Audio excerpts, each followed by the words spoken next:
Arch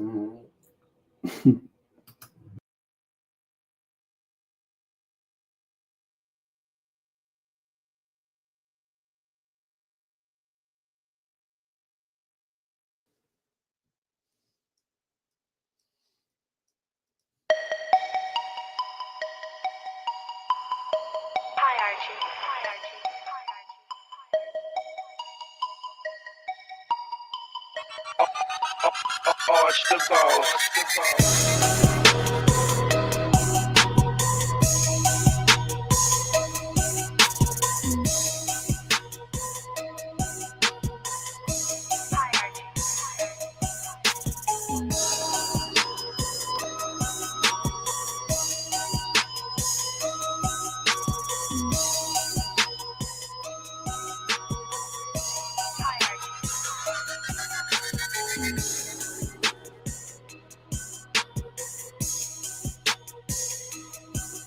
Yeah.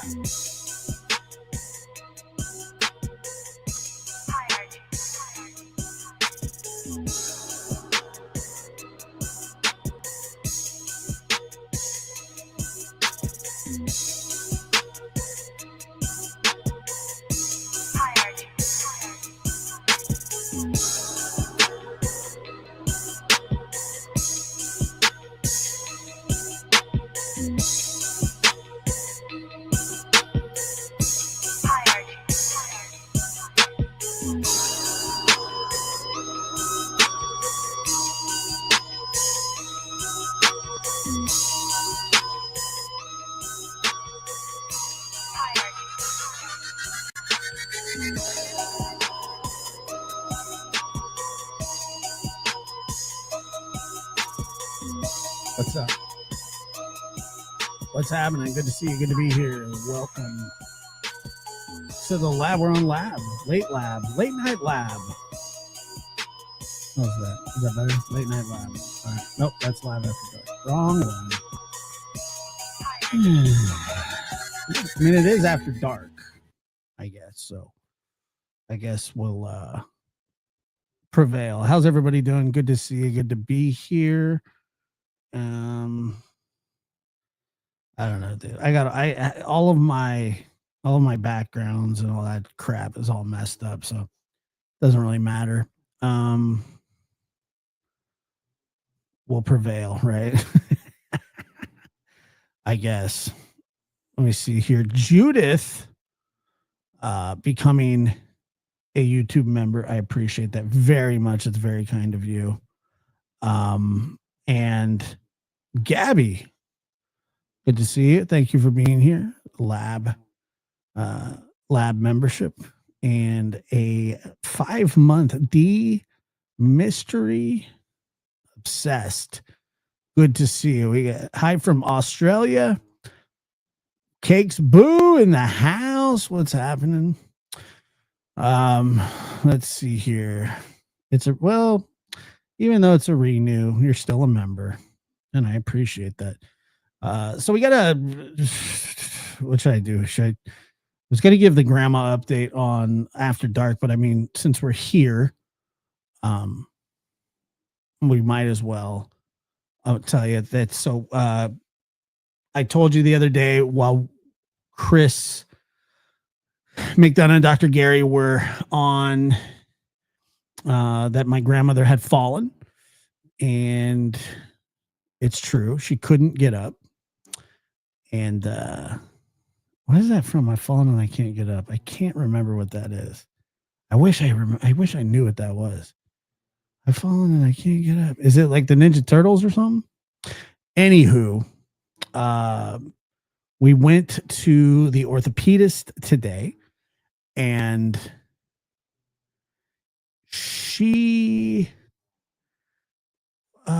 we got the best possible news that we could get. There was what a commercial? Life alert, what's going on here?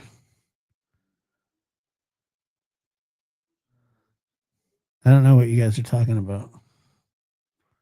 Oh, never mind. Sorry. I was like, I was like, medical. Somebody said the commercial. I was like, no, dude, I thought I thought I turned the commercials off. Okay. So anyway, what happened was like, gee, I'm an idiot, dude. It's been a long day. We got the best possible news, and what ended up happening was that she has a fairly small fracture with no displacement or anything, and that she will not require surgery, which is huge. No surgery, and that she will heal on her own. Matter of fact, from the sensations that she's already getting, that she is already healing, because she said her arm is starting to itch. She told the doctor, the orthopedist, and he said that is typical of healing. And so she feels, I think she feels a lot better now that she knows that there'll be no surgery. But yeah, it was the best news that could have happened. The crazy part was that there was a lady sitting right next to us about her age, and she also had the same exact break that my grandmother had from the same exact kind of fall. But and she also doesn't need to have surgery. But very cool. I'm very happy. It's a celebration, and I'm very, very relieved for her. 81 years old, going in for broken bone surgery is just not, it's not where it's at, folks. Let's just say that it's terrible. And I'm sure some of you can relate to it and have had folks that have had to do things like that. However, she is in good spirits. She's ornery and a pain in the butt. But I love her. So what are you going to do, right? I appreciate it. I am happy. I got to tell you, I was so worried that we were going to end up going there and they were going to be like, the thing shattered. We got to go in and clean it out. It's busted into a bunch of pieces. And we got to go in there. We got to clean it out. We got to stabilize it or whatever, put it back together, Humpty Dumpty style. I don't know what they do, but they did not. That was not the case. Thank God. Thank God. And thank you guys for reaching out and being supportive. I really do appreciate it more than you guys could ever know. So with that being said, nope.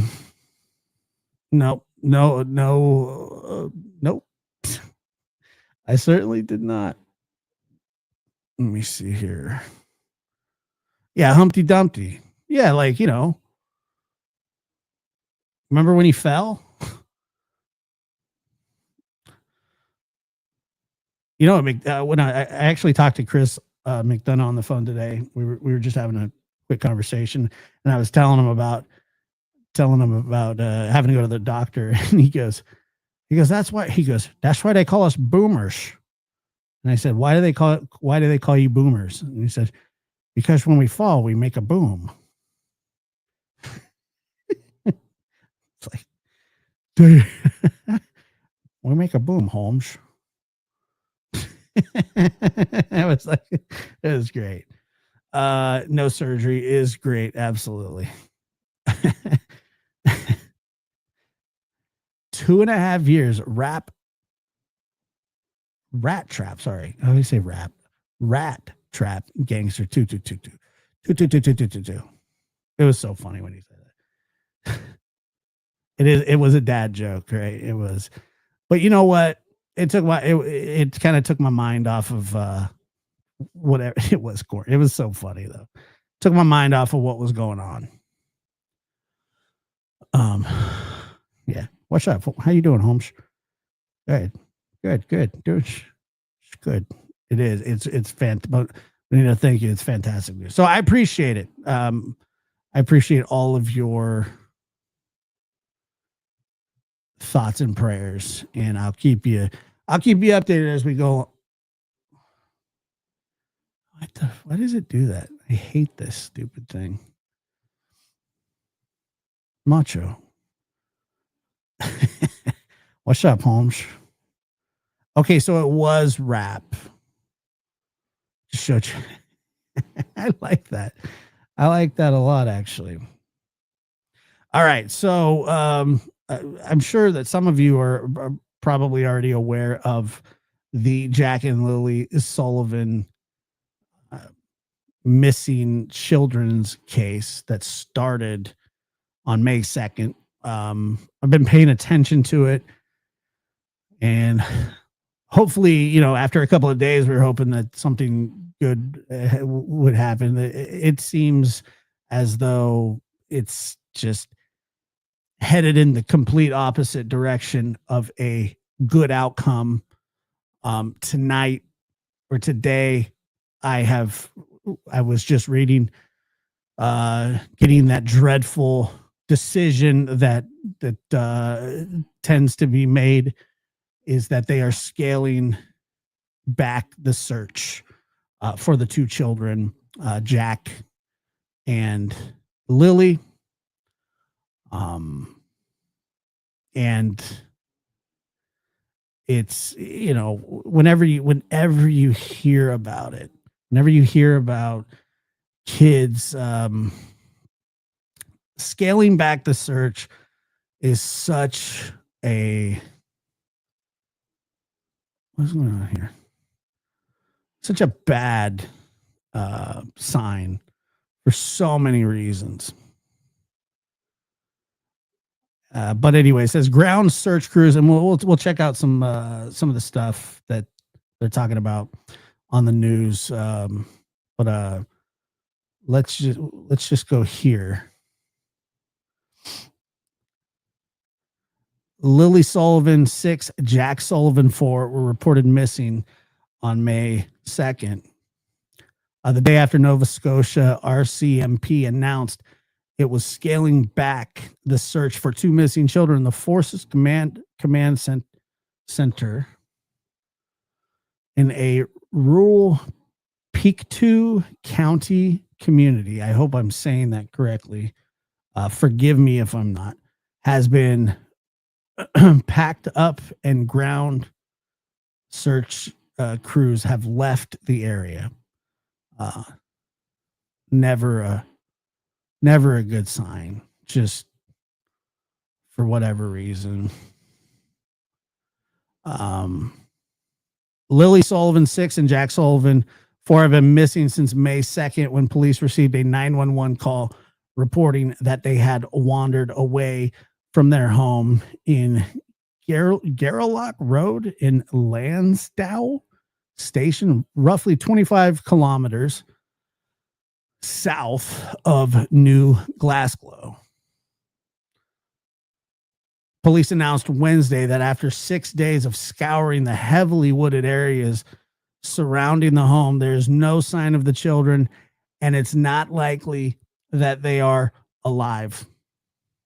Staff Sergeant Curtis McKinnon told a news conference that the active search was being scaled back, but the missing person investigation would continue. And we've heard this before, and it is, I'm telling you, it is so difficult to find kids when they go missing like this, for a bunch of different reasons. But one of the biggest problems when children go missing in the search is that a 6-year-old and a 4-year-old have almost absolutely zero digital footprint. They have basically zero friends that you can talk to.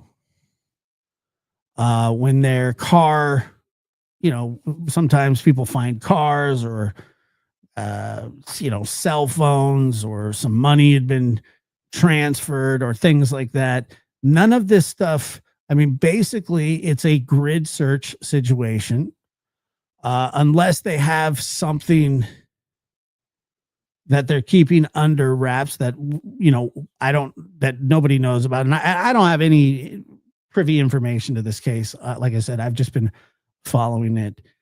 I always say that I hope that they know more than they do. A lot of the times, that's not always the case. A lot of the times, they're searching in the dark and they're going off the word of the parents. Now, we'll talk about the parents here shortly, because it doesn't seem like all is good in Liberty City between those two folks. I'm not accusing them of anything because I have no idea, but it just seems so like these rural areas where children go missing, and not just one, two children,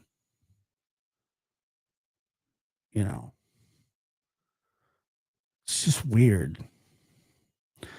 So close to my home, I'm lost for words for these sweet children. Look, who truly, honestly, who knows? But let's go ahead and keep going here.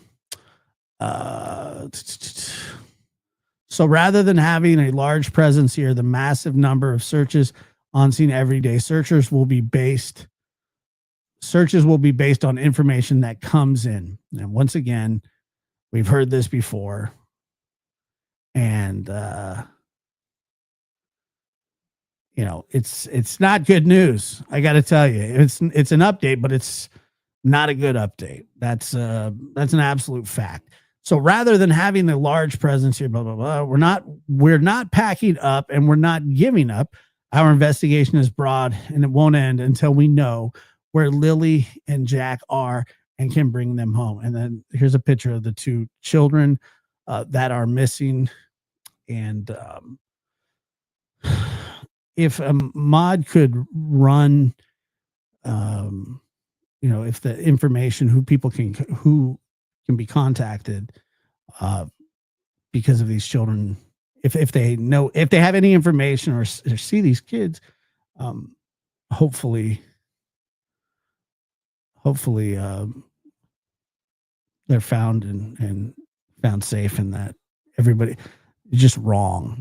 It's just, like I said, miracles happen, but it's just really tough. Okay, so on Thursday afternoon, all that remained at the RCMP's command center were the tattered pieces of caution tape, a few portable washrooms, and tire tracks. In a statement Thursday, was it CPL? Was it Corporal? I don't know. Carly McCann said the force did not have any more information to share about the case. Now, that's different than them not knowing more about the case. That's different. They're not, apparently, whatever it is that they have, if they have anything, it's not for the public. And you can be rest assured that everybody in that home, their stuff has been taken. It's being dumped, combed through. I'm sure that the interviews are nonstop. And I believe that there is 911 dispatch audio, I believe. Nana, happy birthday. And I would, under different circumstances, I would sing you happy birthday tonight, but I owe you a happy birthday on the Lab After Dark and would love to sing to you. Why would CPS tell mom to leave? I don't know. I mean, what I'm not sure, but we'll get to that. Okay. While RCMP have said some areas that were already searched would be revisited as part of the scale back efforts, they would not say Thursday how many searchers or investigators remain involved in the case. A helicopter could be seen flying over the area during the day. Now, listen when I tell you that it is standard to research areas, and there's nothing odd about that, because if these children did wander off, and I'm inclined to believe that they probably didn't, because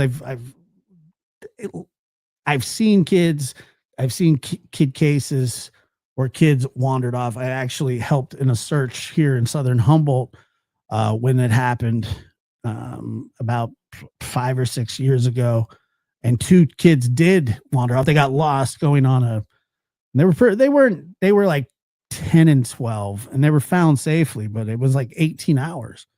The problem is that this is a thick wooded area, and they probably wouldn't make it that far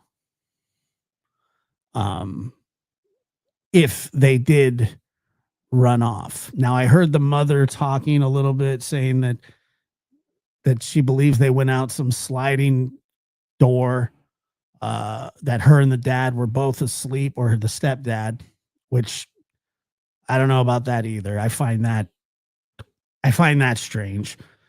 But anyway, let's see here.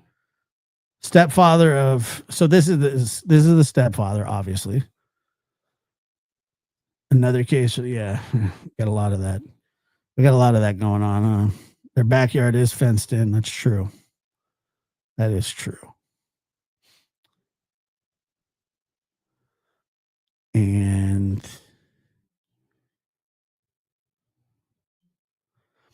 yeah, well, there's already conflicting statements.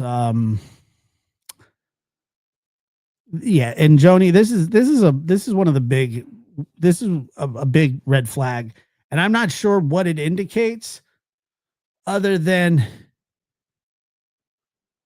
if the kids were absent from school 5 days before being reported on the 6th. Do we actually know? I mean, had people seen, and I'm asking because I don't know if this to be the case or not, but had anybody seen the children in those days leading up to them being reported missing? Because I've heard this before in the Jacqueline and Trezell case, where that the kids could have been missing for like, what was it, close to a month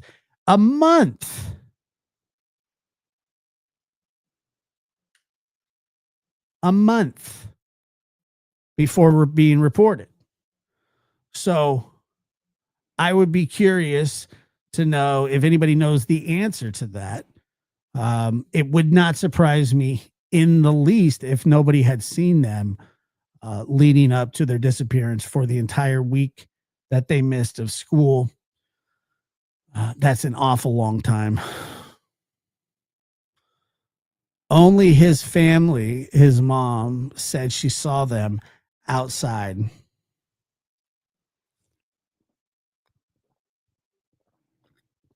Great.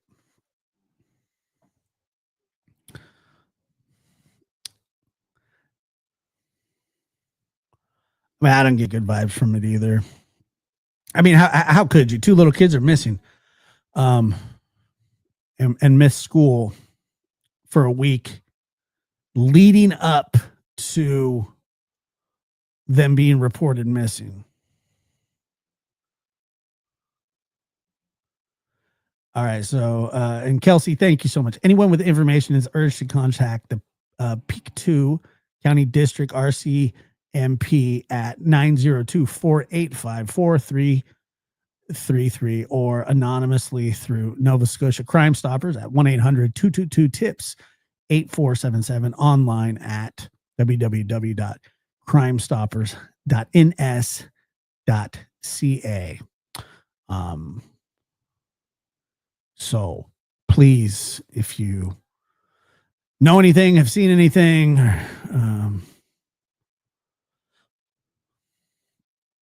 I heard earlier that a teacher saw him or one of them on the Monday before. So what day was May 3rd? I don't know where my phone is either. Let me check. Hold on. I'm curious now. So May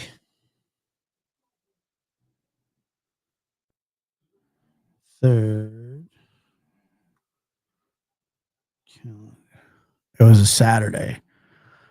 Okay, so you're saying that somebody saw them possibly the Monday before, so all the way the week back. So hopefully it's not the case, but it's sounding like nobody's probably saw the kids in the days leading up to school. Yeah, one was a professional development day that they didn't attend school, but they missed the entire week before that. Okay. He said all missing person files. Okay, so Monday, all right. Excuse me. So Monday and Tuesday they were at school. Wednesday they missed the rest of the week and then were reported. Is that what we're saying?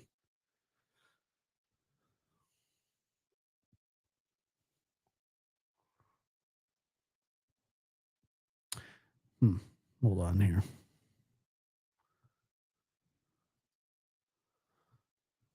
Let's check this out. Let me make sure there's no.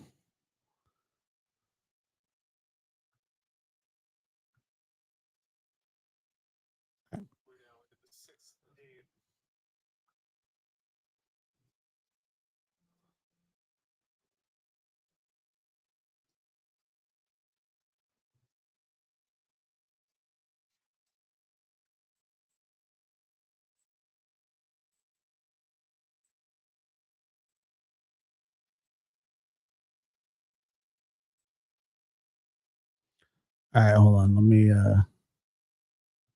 redo this.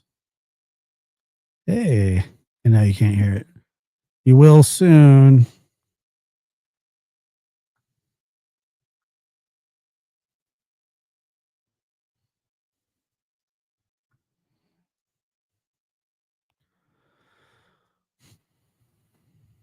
I was trying to remember. Was it Dylan Ealer? Is he from Nova Scotia? Is that British Columbia? I can't remember. Remember, I interviewed his dad on the weather, the time frame. I think we're now into I think about that kid in that case a lot. the 6th day of a search in Nova Scotia for those 2 missing children. And today, the RCMP announced a significant and concerning change. The search is being scaled back. Based on the experts and the review of the facts, the inclement weather, the time frames, and their age, the likelihood that they're alive right now is very low. We're transitioning from a full-scale search to searches of more specific spaces that have already been searched by our teams. We want to circle back to increase the probability that all clues have been found. And when transitioning from an active search to a scaled-back search, the probability of survival is taken into consideration. I want to assure you that our missing persons investigation continues. We're not packing up, and we're not giving up. 6-year-old Lilly Sullivan and her 4-year-old brother Jack were reported missing last Friday. Police received a 911 call that they had wandered away from their home in northeastern Nova Scotia. Oh, God. The search is taking place in a Pictou County community called Lansdowne Station. It's about an hour and a half northeast of Halifax. Searchers have covered an area roughly the size of downtown Halifax. About 160 people have taken part, and they've used helicopters and drones. This is a heavily wooded area with I mean, it always is, right? It's always a heavily wooded area. many downed trees from that hurricane that blew through in 2022. CBC's Nicholas Sagan joins us now from just outside the search area. And I know you've been there since Monday. You've been asking police questions throughout about their investigation. How has their tone changed in the way they're talking about this case? Well, Ian, today they basically announced that the search and rescue portion of the operation is over. They've had hundreds of highly trained search and rescue volunteers from across Nova Scotia and some from New Brunswick. They've been working 12-hour shifts, working through the night, and those people are being sent home at the end of the day today. So RCMP are actually going to take over the search. They said they're going to be searching areas that have already been searched, and they're looking for clues or things that may have been missed. So the tone did change today. Throughout the last few days, they've been saying that they don't have any evidence to support that there has been any foul play. They've been saying they think the kids just wandered off from their house. But today they mentioned suspicion for the first time. They said this case is being considered suspicious, but they said all missing persons cases are considered suspicious until the investigation leads them to think differently. Today, they also confirmed that RCMP Major Crimes Unit has been involved in this investigation since Saturday. Here's what the officer in charge of major crimes had to say. When it comes to a missing person, we have to automatically consider those. Are there people that have different charter implications and things like that? So I've heard it, excuse me, I've heard it discussed before that, you know, when children are reported missing, that, I mean, it really, to me, should be treated as a crime scene immediately. I mean, you don't have to call it a crime scene, but you should treat it exactly the same. I mean, that's just what I think. We'll automatically start to consider what evidence is pointing us towards a suspicious in nature. Again, I can't comment more than that, but every missing person case, we would approach it from the same process, a methodical collection and review of information with decisions based on that. And so the father of these two children, Lilly and Jack, the stepfather of these two children, has told us that he has had his home searched, his phone searched, and that he and his family have been interviewed by Major Crimes. We asked RCMP if they could confirm this, and we haven't heard back about that. Yeah, it's such a delicate kind of investigation to do, because you have, you know, the parents who are going through not knowing where their kids are, and at the same time, you know, how do police deal with the family as they go through their investigation? So in terms of the stepfather, how has he been reacting to today's update? So he's been speaking with us every day, speaking with lots of media every day, trying to get the word out, making pleas to the community for people to come forward, because he has been saying that he... Muscles and Mascara gifting 20 lab memberships. That's very kind of you. Thank you, Muscles. Thinks this is an abduction. He's been calling for an Amber Alert to be sent out. He's an abduction. He's been calling. Okay, so he's for trying to get the word out, making pleas to the community for people to come forward, because he has been saying that he thinks this is an abduction. Now, here's the thing about that as well. I'll just tell you that I don't know these people, and I'm not trying. I don't want to pass judgment on them. But if there were people kind of coming and going, all types, or, you know, all kinds of traffic and stuff like that, I mean, it is absolutely possible that somebody did abduct the children, but it's not that likely. It's just not that likely to me. He's been calling for an Amber Alert to be sent out. He's been calling for checkpoints at the border and at the airports. I asked RCMP about that today, if they have any new information that could lead them to think it's an abduction. They wouldn't comment on that and said there's no information that can be publicly released. So the dad today, or the stepdad today is, he said he's exhausted. He said he's still holding out hope, but he had a briefing and they told him about the change in the search. And here's what he had to say about that. Well, I know they can't go forever. I mean, there's search and rescue workers searchers that have already been injured. They've spent so much resources. I mean, resources doesn't matter at this point, but I mean, everybody's tired. There's some people that I don't think they even went home. And the stepfather's been saying that his family has been out searching around the area every day. Nicola, thank you very much for your reporting. All right, well, let's get some more on this from Robert Parker. He's the warden of Pictou County. Robert, thank you very much for joining us late in the Not a great camera angle, but evening. And after 6 days of searching, the RCMP says they're going to be scaling back. What does that tell you about the status of the search? Well, thank you, Ian. But the searchers have searched really hard for 6 full days. They've combed that area back and forth. They had dogs, they had drones, they had helicopters. People around here, I think, are generally in agreement that they've done everything they could possibly do to find these 2 little ones. And so it's not a surprise today to anybody. I don't think that this has been scaled back. We knew we're going to have to accept this sooner or later. And today was the day, and I think the words of Staff Sergeant Curtis McKinnon there saying, we're not going away. We're not going to give up until we bring little Jack and little Lily home. I think look at that.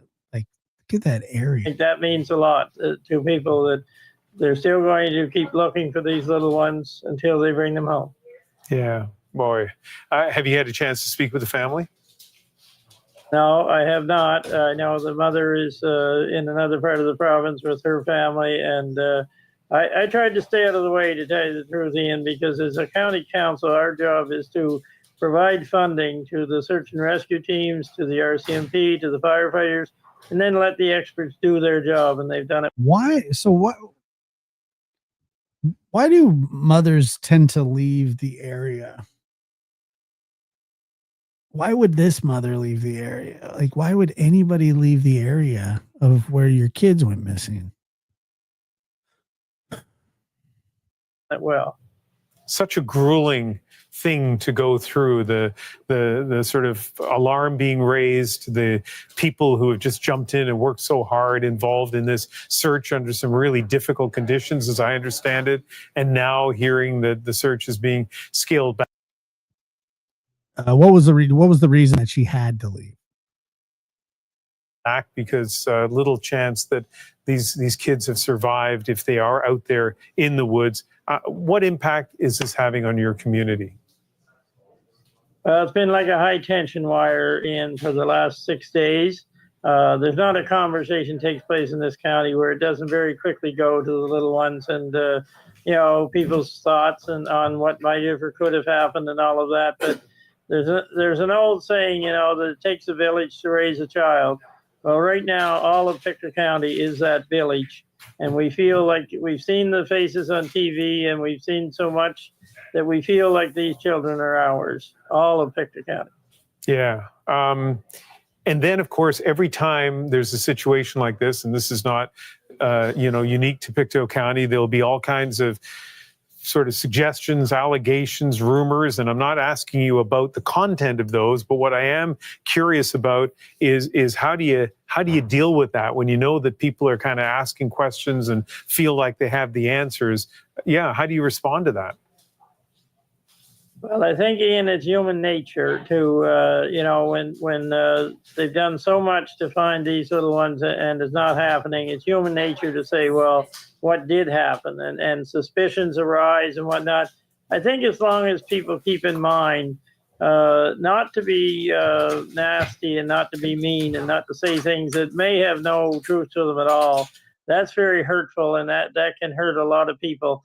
I just keep reminding people that keep it within yourself if you have some thoughts, or you and your partner or whatever, but don't go spreading it online and in public when you don't know whether it's true or not. You can just hurt a lot of people. What we all need to remember at this time is be kind. Be kind to each other. Be kind to the family. Not saying things that you don't know whether they're true or not. Yeah, really wise counsel, Warden. Thank you very much for speaking with us tonight. You're welcome in. Robert Parker is the Warden of Pictou County.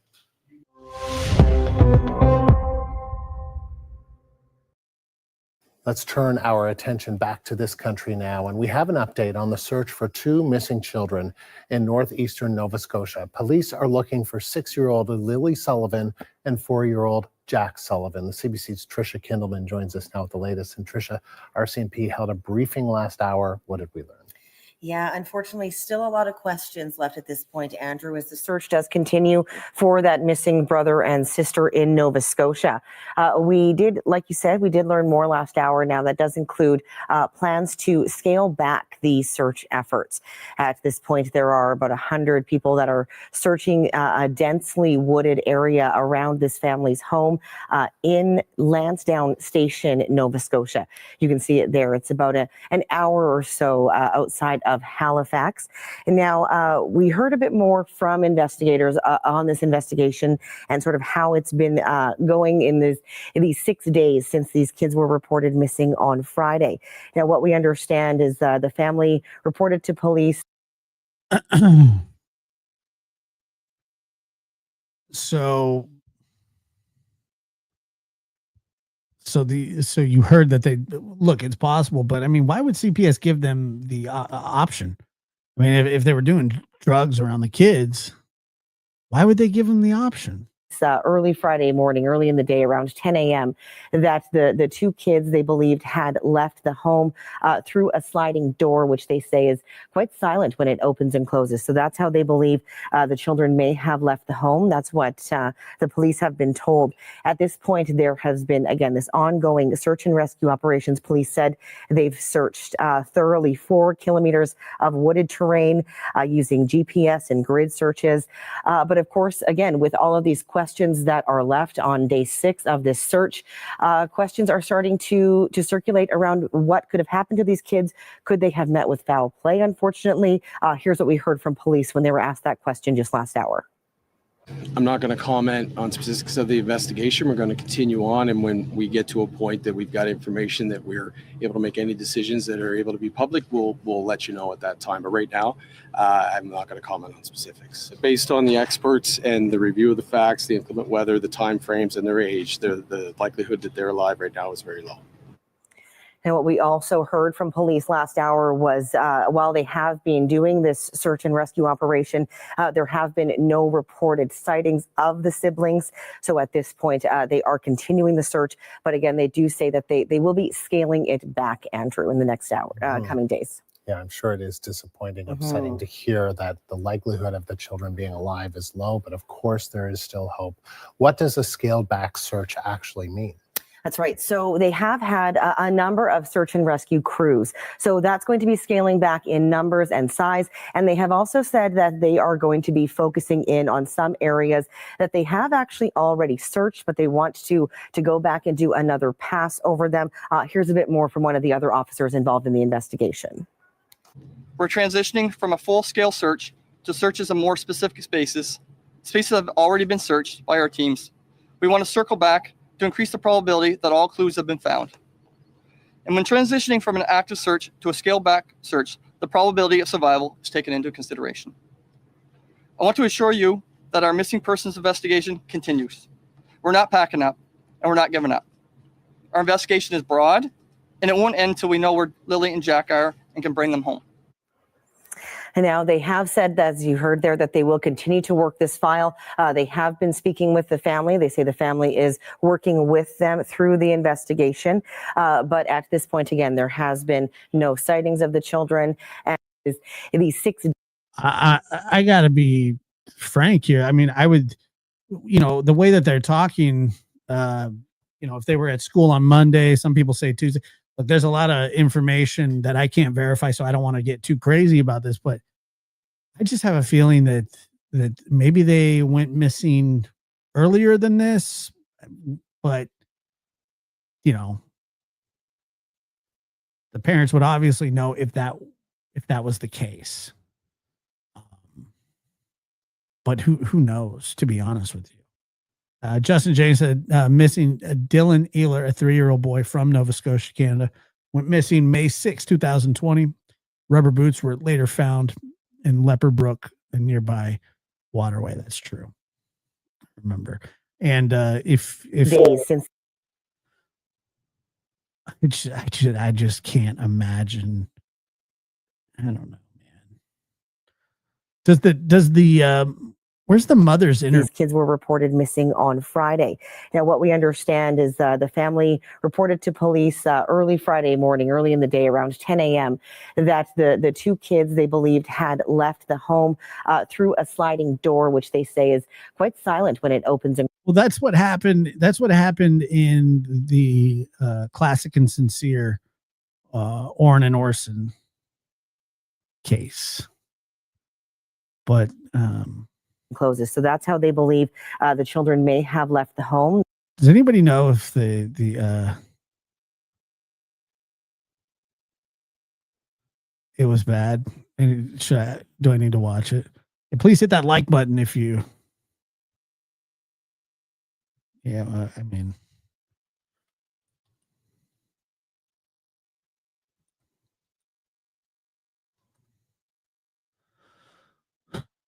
Interview with Lilly and Jack Sullivan's mother. Okay, here we go.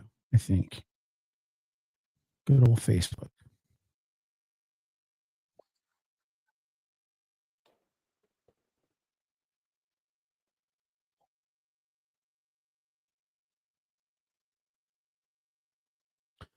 Share this. I don't know why it's so small, but whatever. Just staying as hopeful as possible. I want them home. I want to hold them. And I want them home. What happened was we woke up. I heard them playing in the next room beside us. And I was drifting in and out of sleep. And they're not the type of kids that we tell them not to go outside on their own. We always make sure that we're out there with them, watching them. And they happen to just get out that sliding door and we can't hear it when it opens. And they were outside playing. So they managed to get out. So she knows that how they got out. But we weren't aware of it at the time. And the next thing we knew, it was quiet. And we get up and I tell him, my partner, Daniel, I tell him, do you hear the kids? And he says, no. And we get up instantly. We're looking outside. We're looking everywhere, yelling for them. And I instantly just call 911. I just had the instinct I needed to call. They're both really go-lucky children. They're so sweet. They talk to anyone. They'll talk your ear off. They will speak to anyone in a store. Everyone. They're just extremely sweet kids. I appreciate the huge search effort going on right now. But we've been pushing for an Amber Alert, which hasn't been issued, not just that they could possibly be abducted, which it is a possibility that they could have been, but just an alert to let everyone know that they are missing. We had people text me saying that they weren't aware someone else let them know that they were missing, and it would just be nice if everyone could be alerted. We thought maybe that we found tracks, but it's still uncertain. It's been raining and they're probably soaking wet, but with the sun today, I'm hopeful that they are feeling warm. We're all filled with pain and sorrow because we just want them found. We want them home. Everyone loves them. They are definitely verbal and they do have possible autism, but it's not extreme autism. It's just, they have... So I don't know what day this was that she did this interview or whatever it is. But yeah, I mean, she's He's extremely calm. Issues with school, and they don't catch up with the other kids. I lost my dogs about 3 weeks ago, and I mean, I know they're just dogs, but I was like already thinking about the next day. I was just gonna be like, this sucks so bad. They were missing for only 2 hours. I just want to remain hopeful.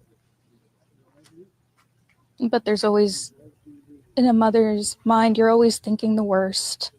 Last night was one of the worst nights because I didn't have them in their beds. And I don't want to go through that another night without them. Top of the 8th inning and pouring rain. Tatis is at the dish. He represents.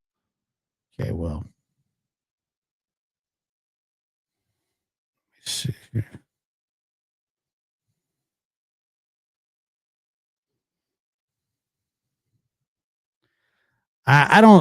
Look, Lori says kids can make it farther than you think, 10 miles sometimes. I highly doubt that a 6 and a 4-year-old would make it that far. I'm just saying. I just don't think that they would make it that far, but maybe. Let's see here.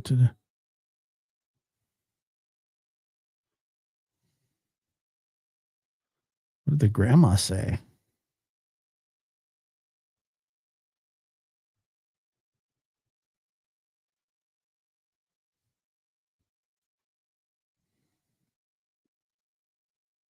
So was that the next day?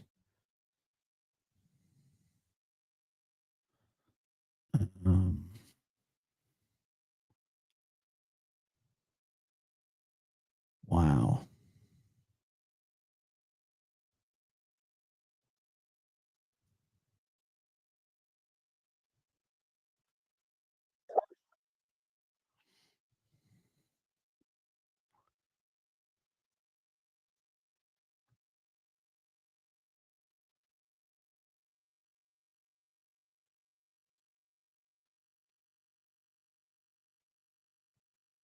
More than 100 search and rescue workers, many of them volunteers, continue their efforts working alongside the RCMP.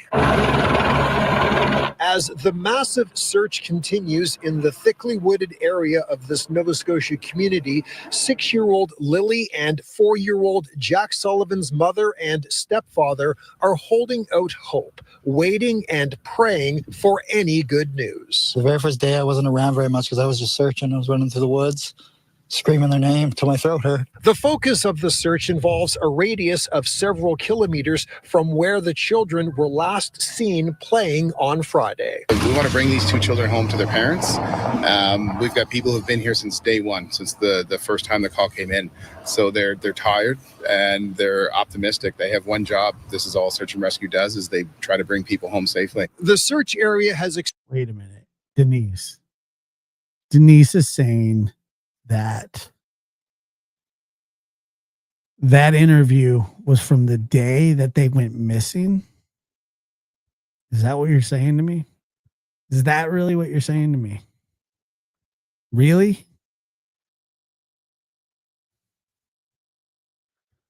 Wow. Holy shit. Expanded on an hourly basis, and the methods being deployed are also changing. Originally, there were 2 search and rescue helicopters.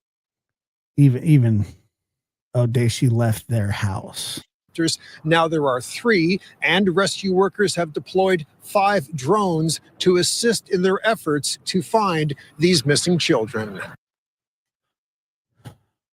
The search for 2 missing children in rural Pictou County is now into its 5th day, and there's still no sign of 6-year-old Lilly Sullivan and 4-year-old Jack Sullivan.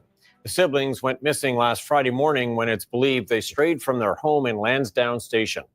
The CBC's Preston Mulligan joins us now live from the search area with the latest on the efforts. Preston.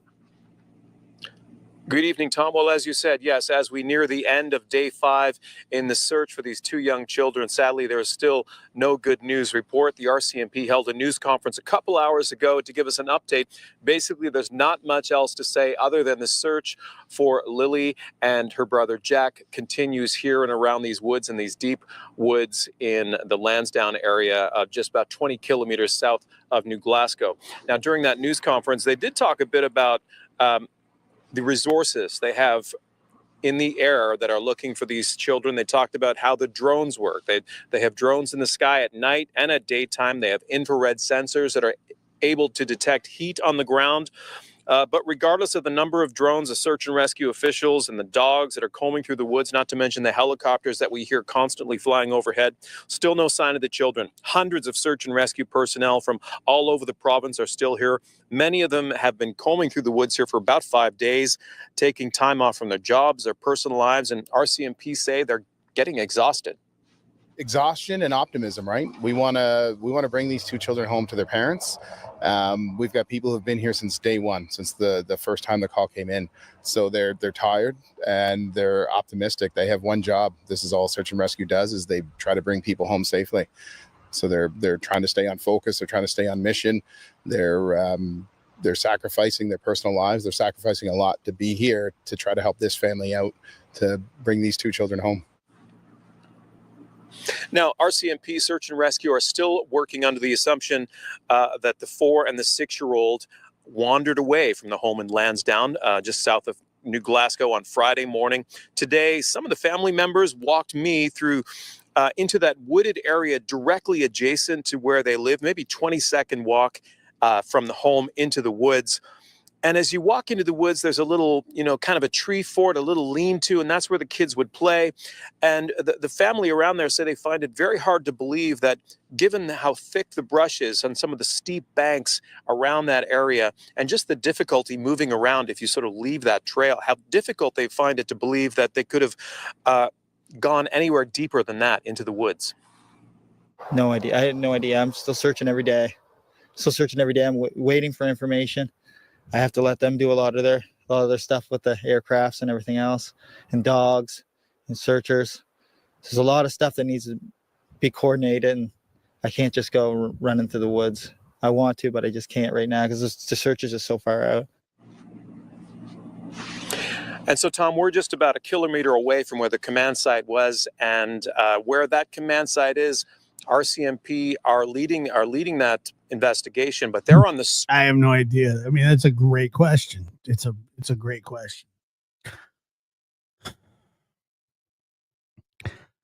Look, I don't want to put any blame on anybody, and I don't want to judge a book by its cover.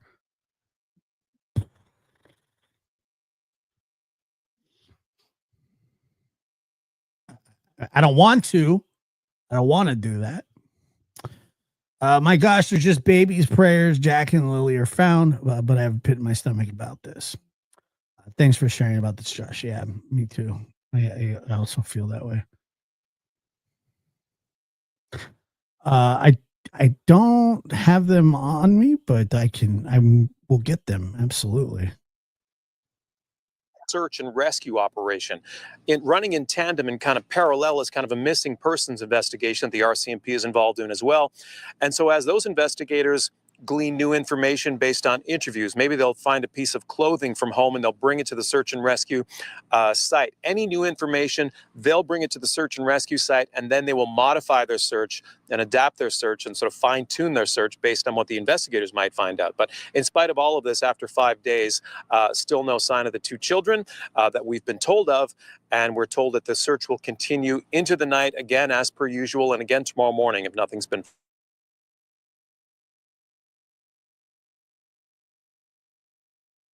All right.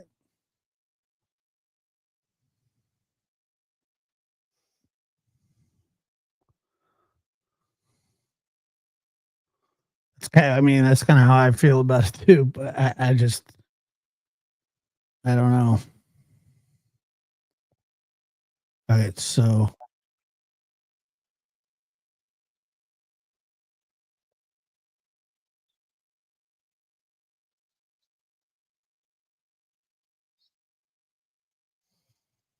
I know you can't hear it. You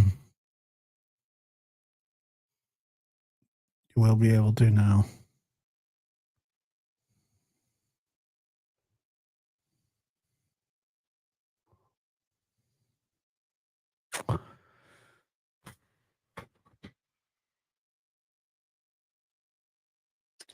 You know what? Before we go,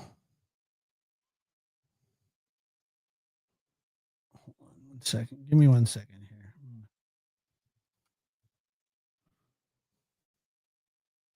I always forget to do this. Oh, it's definitely suspicious. I mean, there's zero doubt that it is. I mean, I guess kids don't just disappear. I mean, let's see here. Send some. Let me just send these out right now. I always forget to do it.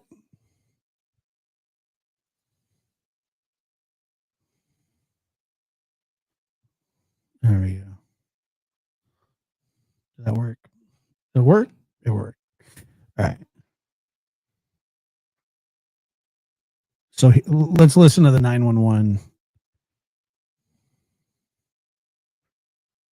stuff here. Yeah.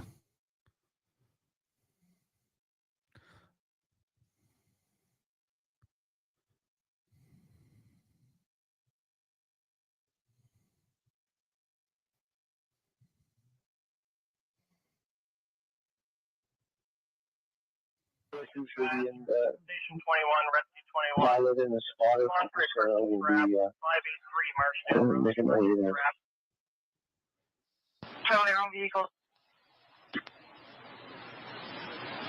Community hall, anything near the area that some trucks can park at and work their way out?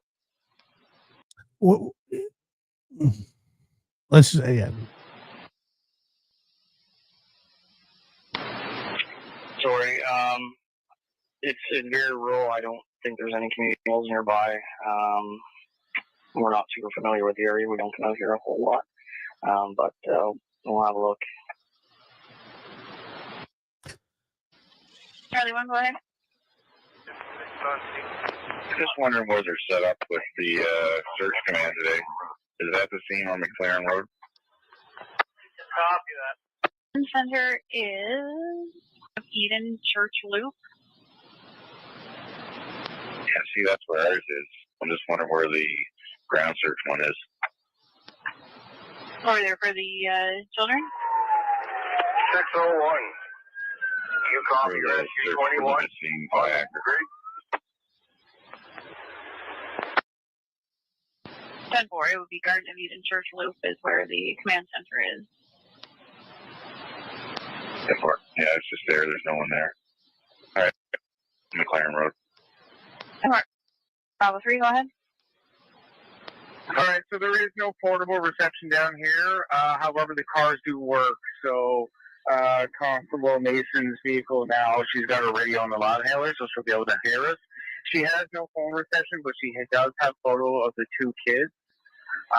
The 6-year-old is the girl, I believe, and she's wearing pink. The 4-year-old is wearing some blue dinosaur boots.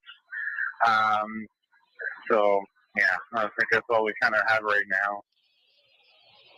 10-4, since radio service is not bad, do you guys want an extended timer there, a 10-6 timer? And I can give you a monitor?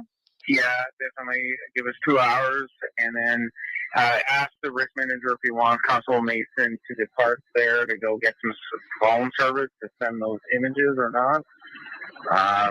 The drone operator is still on scene with the mom, so. 10-4. With the service, you can get those photos to him. So you want her to go get service to send the photos? 10-4. Sergeant Young, go somewhere and get service and get those photos sent off. Constable Mason, you copy? Just to confirm, both Kilo dogs on scene there? Y'all can hear me there. Are you guys on scene? Kilo 6 is on scene and Kilo 9 till 17. 10-4. Thank you. Okay, are we okay to drop down on the Looks like the east side of the road there's a gully system there. We just want to get down. I have just low passes there. Or are you doing orbits and crossing the road as well? Yeah, I can stay to the. I can stay out of your area there. I'm at 270. How low are you looking to go? I can take it down too if you need.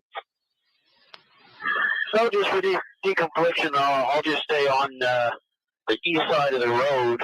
If you're going to stay on the west side of the road and work the backyards and over top of the residents.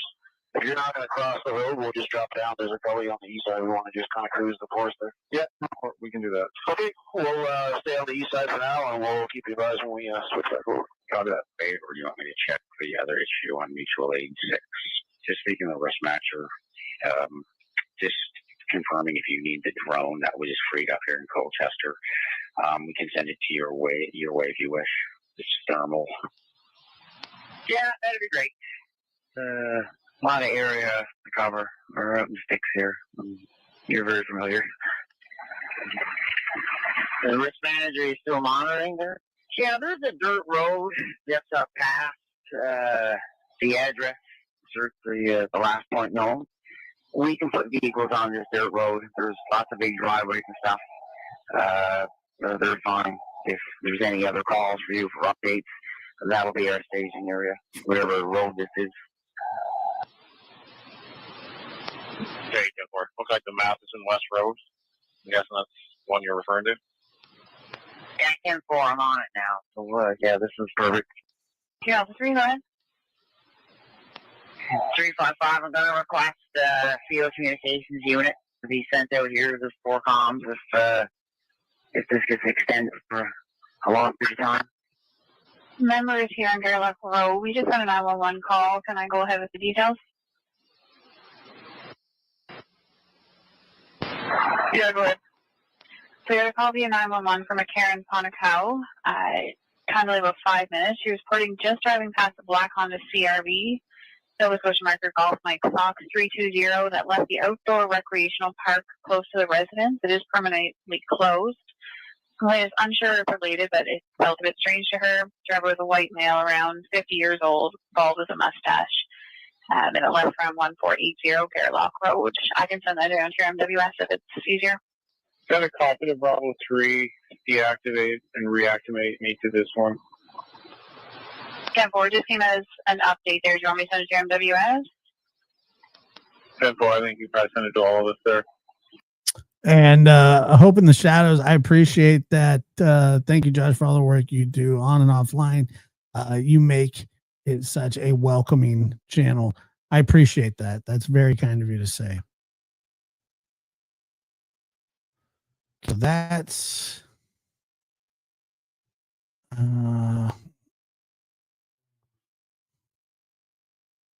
let me bring something up here.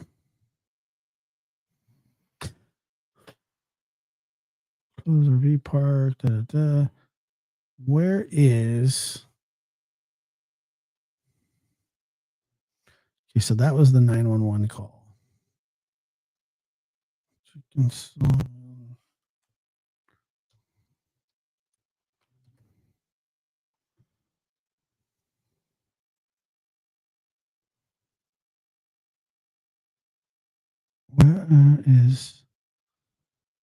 Where's his interview? Where's the stepdads?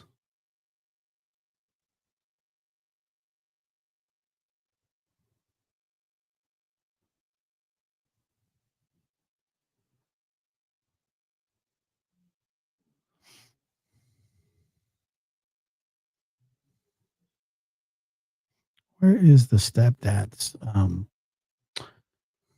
interview? Damn, really? That's crazy. I heard he has 2 kids. She has 2 kids. They have an 18-month-old together.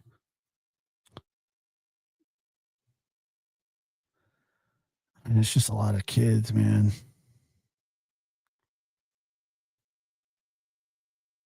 It's a lot of kids for.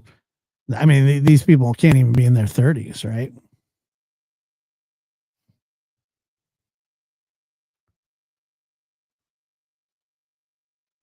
It's 3 days.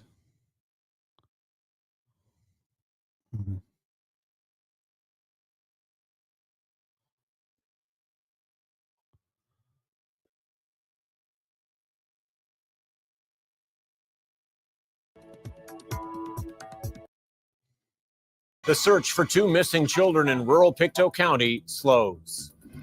Fire prevention. Halifax Fire urges the use of smoke alarms after two recent fatal fires. And Wait a minute. You said they're in their 40s? CBU cuts. Cape Breton University slashes in Pictou County with the latest. Blair. Tom, the mood here was solemn as the searchers were told that despite their best efforts, they were scaling back the search. Before the news conference, RCMP told Jack and Lily's family, their stepfather, Daniel Martel, said he's not giving up.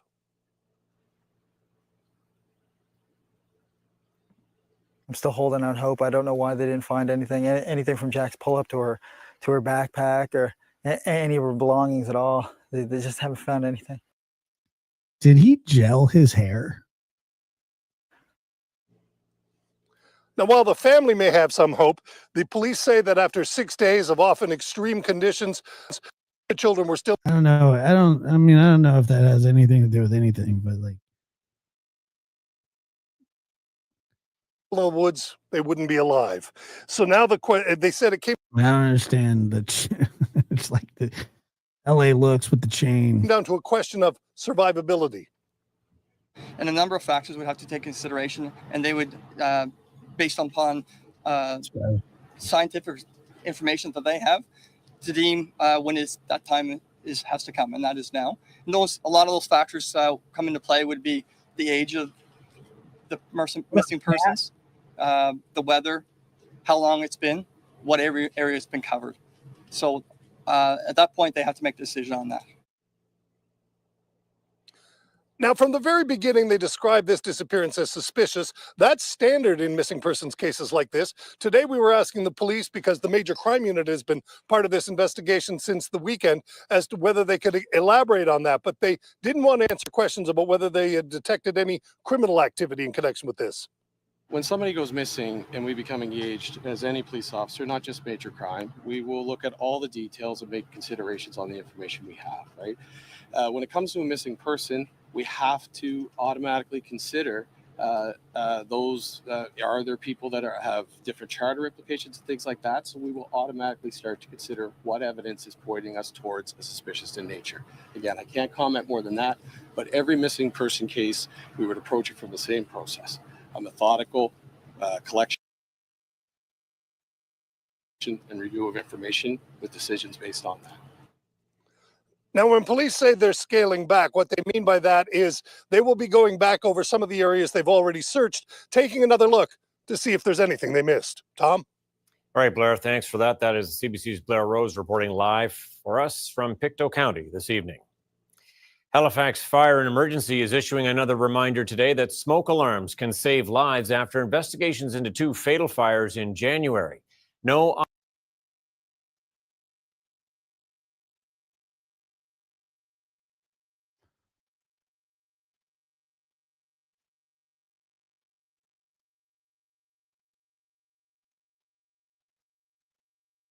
Six-year-old Lilly Sullivan and her brother, 4-year-old Jack Sullivan, are still missing in this rural area of northeastern Nova Scotia. The RCMP is the lead agency here, along with EHS, hundreds of search and rescue crews from Halifax to Cape Breton.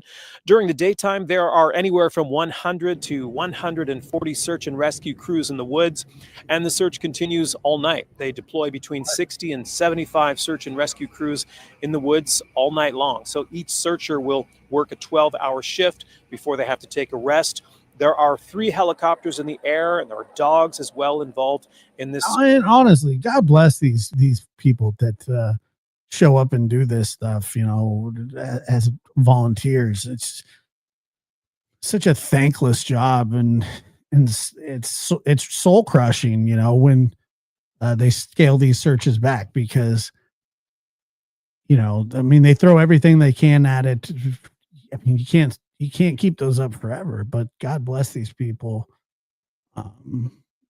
They're truly doing God's work.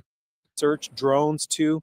Search and rescue officials are keeping very close track of which sections of this area around Lansdowne have been searched. And once that area is covered, they move on, and they say it's important that no one wander in.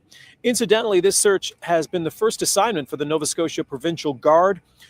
They aren't directly involved in the search, but they're helping with traffic, protection of parked vehicles overnight, and just generally giving directions to people who are coming and going, those involved in the search and rescue effort.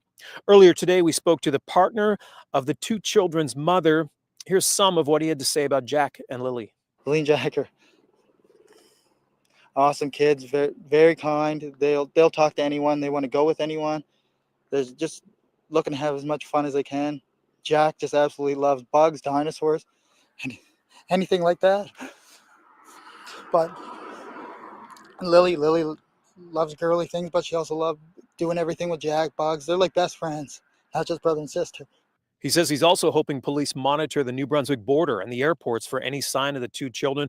But RCMP tell us this afternoon they're not considering any possible abduction here. As far as they're concerned, they're looking for two young children who simply wandered away. I know that there's a lot of people pulling for these kids to come home. We've heard a lot about the impact that this is having on the community at large and the family. And it's really important that we locate these children and get the information. Dude, that shirt from the scene here and from anyone who might have information about the kids and past tense and their habits. So it's been really important to have engagement from anyone who knows these kids.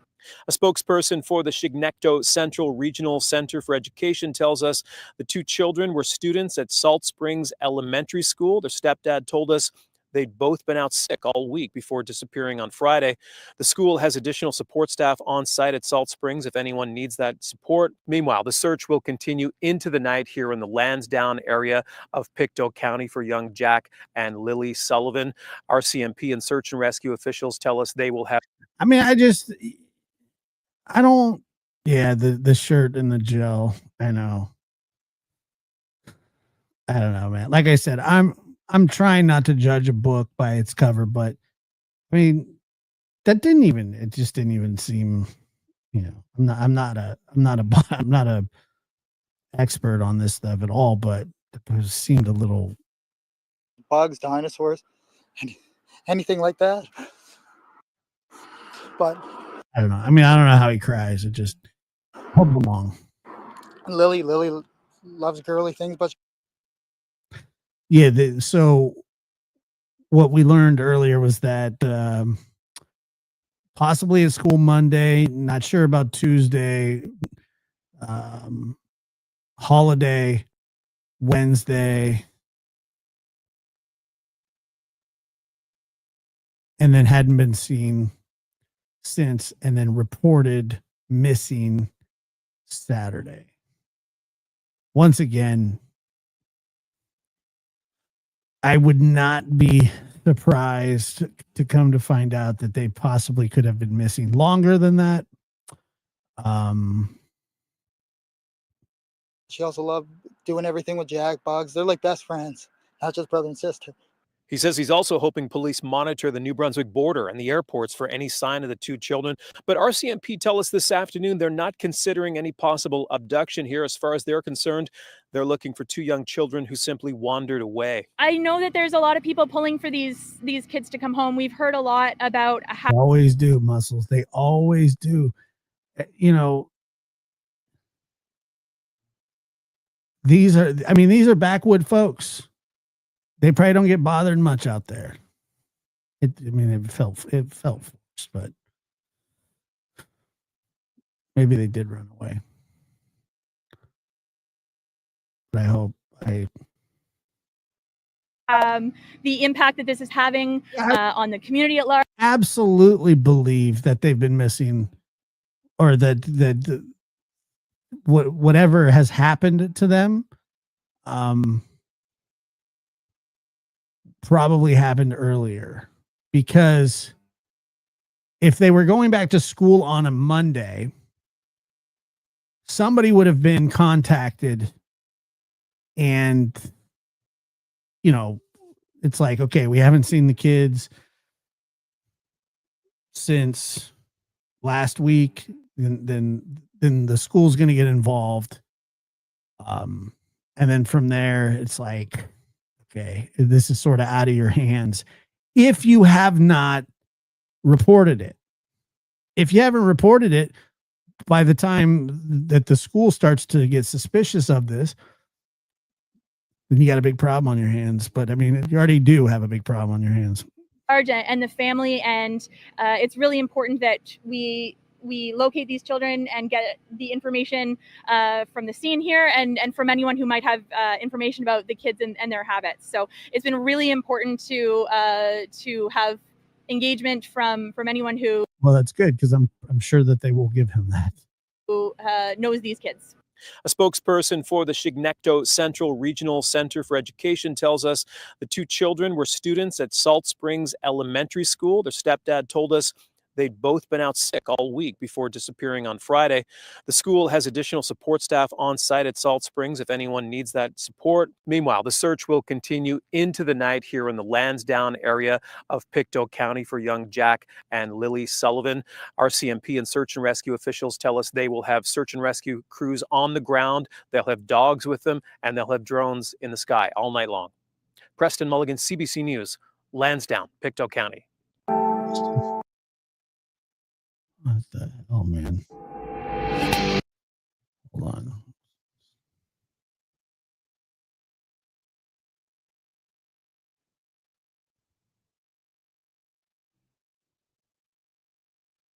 Like, I'm looking right here. This is from Global News. Missing 7-year-old British Columbia girl reunited with family after spending an incredible night in the woods. So she was in the woods for one night. Okay, we saw that. We saw that.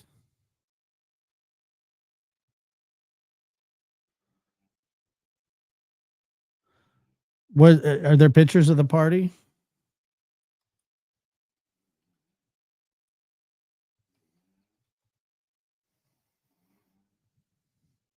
Does anybody know? Somebody was saying, somebody asked if I had the pictures of the party. I don't. I wish I don't know where to even find those. The dog can only pick up a great, of course.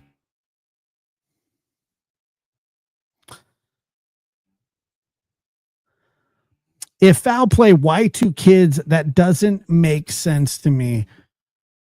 I think it would be awfully odd for two children to get abducted and no pics of party. Okay. No, I didn't have any anyway, but hold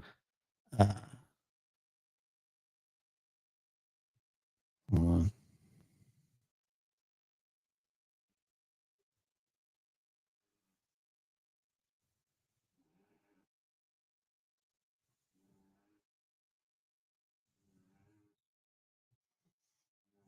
So we looked at that. Golly.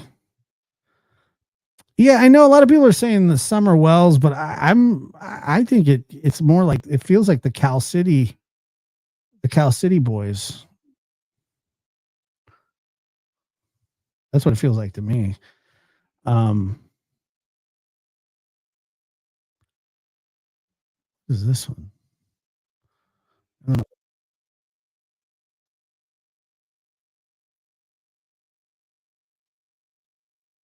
Always does this. StreamYard always has these stupid issues. Just dumb. I mean, these guys, you guys charge like $99 a month and you can't even get you have audio issues. Your audio dips and then your share screen audio clips suck. Crews have been combing through the woods around Pictou County since Friday when police believe they wandered away from their home. Brett Ruskin is live in Halifax. He's picking up the story for us this morning. Where do things stand today, Brett, with the search efforts? Good morning, Heather. Yeah, search efforts are continuing this morning for these two missing children here in Nova Scotia. So we have 6-year-old Lilly Sullivan and Often? 4-year-old Jack Hold on one second. Sullivan. They went missing on Friday morning. Now, we heard from the children's stepfather recently. Here's what he had to say about this situation.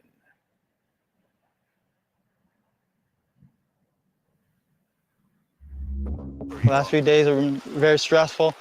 I mean, ever since the Friday morning, when we noticed that the children were gone, immediately jumped in the vehicle, surveyed all the areas, many dirt roads, many culverts as I could, and waited for the police to get there. So again, this search began with family members and has now expanded to dozens of search and rescue volunteers. About 160 people were on the ground yesterday. There were dogs brought in to try to catch a scent of these two children. There were 8 drone units in the skies searching, as well as a couple of helicopters as well, each one of them equipped with infrared sensors and cameras looking for these children. Now, we heard from police talking about some of the challenging conditions and logistical issues that they are running into with this situation, with the kind of the situation on the ground. Here's what police had to say about this search. With the wet weather, it makes things a little more complicated for our searchers. Given they're in the woods, it's wet, things are slippery, footing's not the greatest. It's the water's it's not the best, but they're still trudging through and they're still working hard at doing the job that they have to do. Again, we know that 6-year-old Lilly Sullivan and 4-year-old Jack Sullivan went missing on Friday morning. That is when this search began and when the family reported them missing. And again, the search has been ongoing since that time. Heather. Brett, I'm sure people following the story closely, those who are close at hand in terms of proximity, what can people do if they're trying and hoping to help? Yeah, folks might think that, hey, I live nearby, I can hop in the car and go and search through the woods. I can help out as well, but that's not necessarily what officials want. They say this is a very coordinated, very organized search. They know where each one of the crews are. They know the areas that have been searched already and the areas that they are now focusing on. So advising residents to... I believe Biodad is on house arrest somewhere. Not just sounds like he has an alibi. Just drive out and try to help out with the search on their own in the woods. One thing that people can help with is searching their own properties, looking in ditches, culverts, sheds, or any other possible hiding area that these children may have used for shelter. That is how people can help. And again, we know that the temperature has dropped a little bit overnight, but we haven't seen below 0 temperatures. So again, these search efforts are continuing now, beginning their 4th day of searching. Heather. Brett, that's important information. I'm not sure what to think of it either.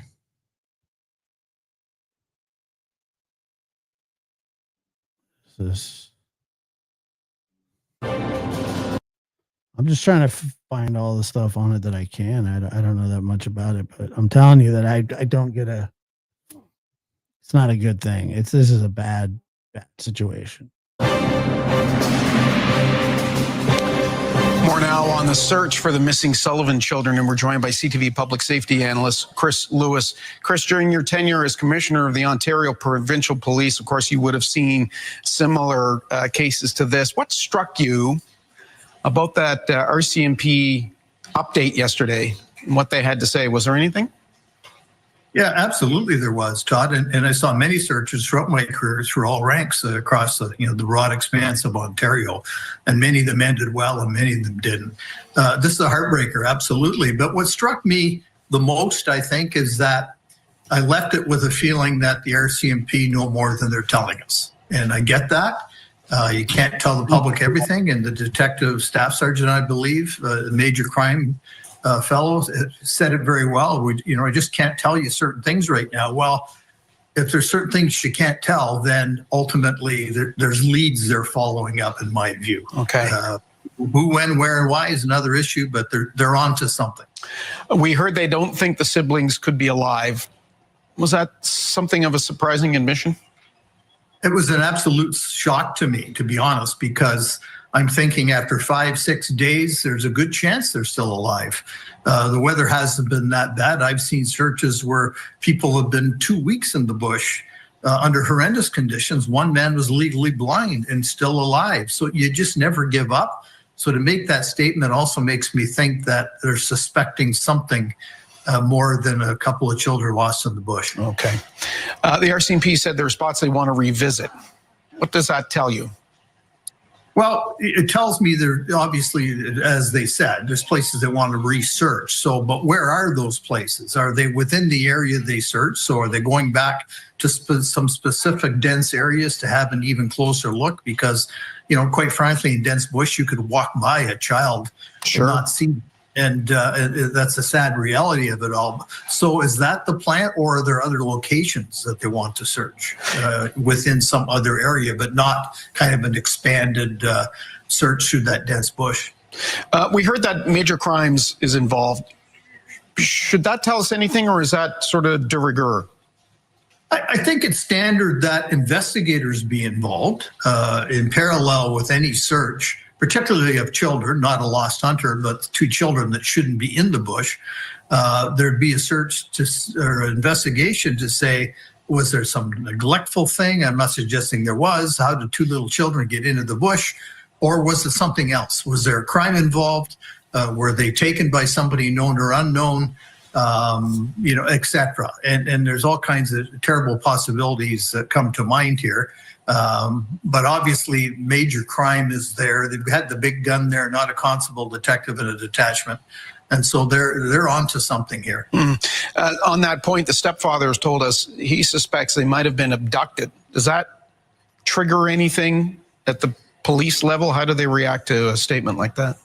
Well, I mean, yeah, they'd be on it, like, you know, absolutely, because why do you think that? Who do you think did it? Who had a reason to do it? What makes you say that?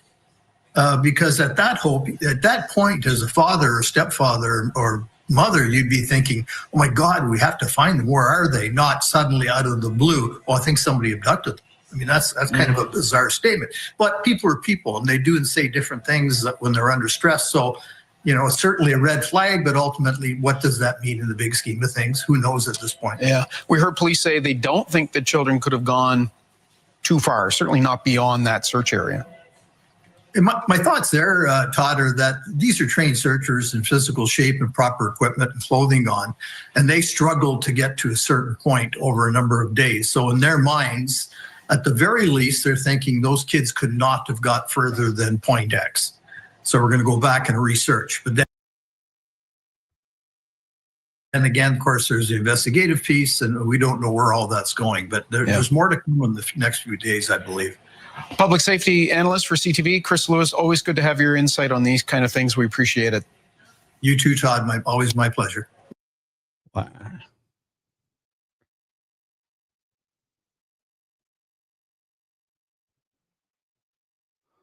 I think we saw this one, maybe. After nearly a week of searching through dense woods in Pictou County for 6-year-old Lilly and 4-year-old Jack Sullivan, crews are stepping back. When transitioning from an active search to a scaled-back search, the probability of survival is taken into consideration. We are scaling. You know who I want to? Let me see. The hell is that?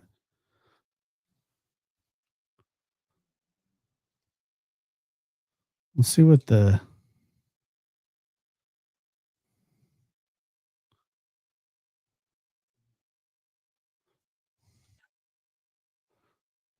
I want to see what the deception. This is from his yesterday. This is this deception detective. I want to see what he has to say about that.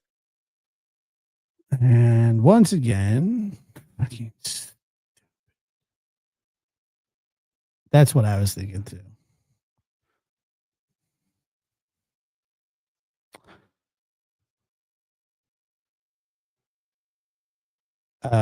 B in Florida says if trained searchers can't get through certain areas, how could children? They couldn't. And that's what I'm saying, that they wouldn't be able to make it that far. I don't believe. Can you guys hear now? Let me see the video. And I want them home. What happened was we woke up, I heard them playing in the next room beside us.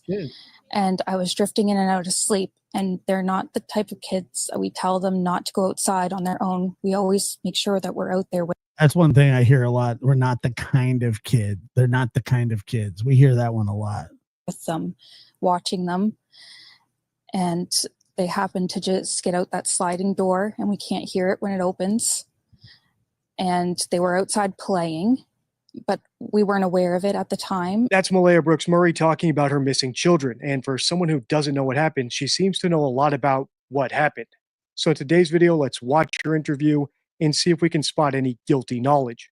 I'm Deception Detective, an attorney trained in statement analysis. This channel exposes lies and manipulation. So if that's your thing, hit subscribe. For early access, exclusive videos, and other cool perks, consider becoming a channel member. Link in description. If you're not familiar with this case, don't worry because it's brand new. I only know about it because my lovely subscribers have asked me to cover it. So before we grab our deception decks and start analyzing, here's a quick recap. The search for two missing children in rural Pictou County is now into its 5th day, and there's still no sign of sick. She wouldn't know that they were playing. 6-year-old Lilly Sullivan and 4-year-old Jack Sullivan. The siblings went missing last Friday morning when it's believed they strayed from their home in Lansdowne Station. CBC's Preston Mulligan joins us now live from the search area with the latest on the efforts. Preston. Once again, shout out to Deception Detective. Good evening, Tom. Well, as you said, yes, as we I won't play his new one, but he does have a newer one too. near the end of day 5 in the search for these two young children, sadly, there is still no good news report. The RCMP held a news conference a couple hours ago to give us an update. Basically, there's not much else to say other than the search for Lilly and her brother Jack continues here and around these woods and these deep woods in the Lansdowne area. Now, RCMP Search and Rescue are still working under the assumption that the 4- and 6-year-old wandered away from the home in Lansdowne, just south of New Glasgow on Friday morning. Today, some of the family members walked me through into that wooded area directly adjacent to where they live, maybe 20-second walk from the home into the woods. And as you walk into the woods, there's a little, kind of a tree fort, a little lean-to, and that's where the kids would play. And the family around there say they find it very hard to believe that given how thick the brush is on some of the steep banks around that area, and just the difficulty moving around if you sort of leave that trail, how difficult they find it to believe that they could have gone anywhere deeper than that into the woods. No idea. I had no idea. I'm still searching every day. I'm waiting for information. I have to let them do a lot of their stuff with the aircrafts and everything else. Okay, so that's the rundown. 2 toddlers disappear from their home in rural Canada, and that last voice you heard there was their stepfather. Which brings me to one final thing I want to go over before we start analyzing Malaya, and that's how I set my baseline whenever I start analyzing a brand new case. If you've been here for a while, you'll know that I'm a big proponent of Bayesian reasoning. In other words, our baseline is set at the statistically most likely scenario. In the case of missing children, one of the most likely scenarios is that they wandered off and got lost. So any evidence that suggests that theory will weigh heavily right away. But any evidence of something less likely, like a stranger kidnapping or a UFO abduction. It wasn't all week. It was that they were there Monday, not sure about Tuesday, public holiday Wednesday, not at school Thursday, not at school Friday. And then they were reported missing Saturday. We'll be really hesitant to weigh that evidence very heavily unless it's amazingly convincing evidence. And I know it might sound biased or unscientific, but it's actually one of the best frameworks for making predictions. And based on statistics about missing children, the exacerbating factor of a stepfather rather than a biological father in the home, and the strange statements this mother's making, I'm going into this already suspecting that the children probably wandered off. It might be worse, but I'm going to say probably wandered off, and that they might be lying about it because they were drugged up or neglectful or something of that ilk. All right, without further ado, let's listen. I'm just staying as hopeful as possible. I want them home. I want to hold them. So they're okay. And I want them home. Sorry, they were reported missing Friday. What happened was we woke up. I heard them playing in the next room beside us, and I was drifting in and out of sleep. And they're not the type of kids that we tell them not to go outside on their own. We always make sure that we're out there with them, watching them. And they happen to just get out that sliding door and we can't hear it when it opens. And they were outside playing, but we weren't aware of it at the time. We're off to a bad start, and that's because before he says what he said, and I have not watched this video, but the fact that she throws in, we couldn't hear it, we can't hear it, we weren't aware of it, once again is plausible deniability. That's what it is. It's absolutely, these are the kinds of stories that people make up to give themselves less, I guess, like culpability. That's just what I think there. Let's see what Dee Dee thinks. because this mother is doing lots of the things that we've seen verified hoaxers do on the channel. I've put the spotting hoaxes card from the deception deck, my 52 favorite rules for spotting lies and manipulation, on your screen if you want to read all 4, but I'm just going to point out 2 of them right now. First, she's conclusive about how the children left the house. Yep. When if her story were true, that they were in and out of sleep, and you can't hear whether or not that door is being opened or closed, she wouldn't be able to know that. She also said that the kids were outside playing. Maybe she's guessing about that stuff or suspects it, but there's no way to state it this conclusively. Unless, of course, she made up that story in her own head. Second, her story is vague. What does drifting in and out of sleep mean? What noises exactly did she hear which let her know that the children were playing in the other room? She didn't even say what the kids' names are. And this is yet another sign of a hoaxer, because hoaxers, especially when they have a co-conspirator, like I think her boyfriend might be, if they actually have guilty knowledge, have to line up their stories over time with themselves and with each other. So the more concrete details they give, the more opportunity for people to catch them in their lies.